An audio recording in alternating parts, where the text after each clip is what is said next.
Kakinada cinema road లో గల సూర్యకళ మందిరంలో సంగీత విద్వత్ సభ ఆధ్వర్యంలో 80వ సంక్రాంతి సంగీత నృత్యోత్సవాలు వైభవంగా నిర్వహిస్తున్నారు. కార్యక్రమానికి వెంకట్రావు స్వాగతం పలికారు. సంస్థ కార్యదర్శి వక్కలంక రామకృష్ణ అధ్యక్షతన సంస్థ కార్యవర్గ సభ్యులు జ్యోతి ప్రజ్వలన చేసి సరస్వతి త్యాగరాజస్వామి, మునుగుంటి శ్రీరామమూర్తి చిత్రపటాలకు పూలమాలలు వేసి పూజా కార్యక్రమం నిర్వహించారు.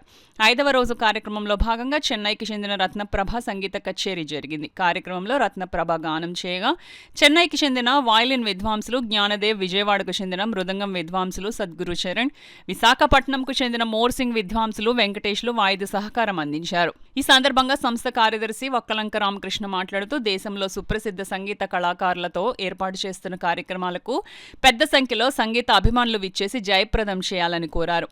ఆద్యంతం జరిగిన సంగీత కచేరీ అందరినీ రంజింపచేసింది. ఈ కార్యక్రమంలో treasurer Manibabu, joint secretary Krishnamraju, Venkatrao, Subrahmanyam, Chalavalli Suryakumari పెద్ద సంఖ్యలో సంగీతాభిమానులు పాల్గొన్నారు.